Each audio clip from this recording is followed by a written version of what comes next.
I did this podcast called Road Tripping with Richard Jefferson and Kendrick Perkins. I almost said Kendrick Lamar, but we got in a funny conversation about the WNBA where I said, Richard Jefferson is very by the book. He's very corporate. He is employed by different networks, so I understand it. But he asked about the WNBA. He said, "What do you think about Angel Reese and Caitlin Clark?" And I said, "Well, I think that's the best thing that could have happened to both of them." And I definitely think Angel Reese doing this made her a villain, which makes you watch her, which makes you interested in her. That's the best thing she could have ever did. The best. I know Shaq and RG3's having a little Twitter beef, and Shaq's like, "I'm going to punch you in the face if you keep talking about Angel Reese." And not in RG3's defense, Robert Griffin, but he understands what's generating traffic, what's getting clicks, and that's him talking about Angel Reese more than anything else. So I understand it. And Shaq saying he's going to knock RG3 out next time he sees him is generate more traffic. So, if you look at just content, that's good content. But I did say, we got to be honest with each other. The WNBA is boring. And we keep lying to ourselves like it's on par with the NBA. No, it's not. It's no different than the UFL or Arena Football League. It's not as good as NFL football. It's just not. The WNBA is not. It's boring. You know when it's not boring? When Caitlin Clark plays. When Angel Reese plays. It's not boring because you're rooting against the Angel Reese most of the time. And most people are rooting for Caitlin Clark. That's when it's not boring because you have a hero and you have a villain. And it makes good TV.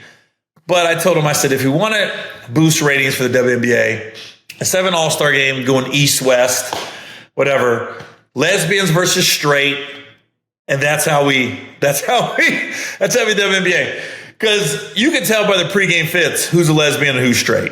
And then, of course, some are bi. But that would make it more I'm sorry. I don't know why. I do this. I'm sorry.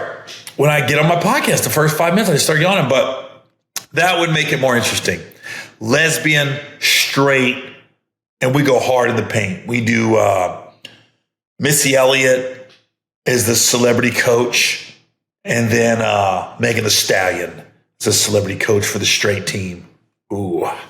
Then we play nothing but lesbian songs. Melissa Etheridge.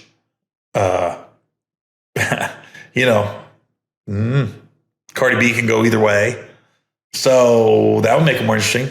No difference in the NBA. I think we're not watching an all-star game. Let's do a white versus black NBA all-star game.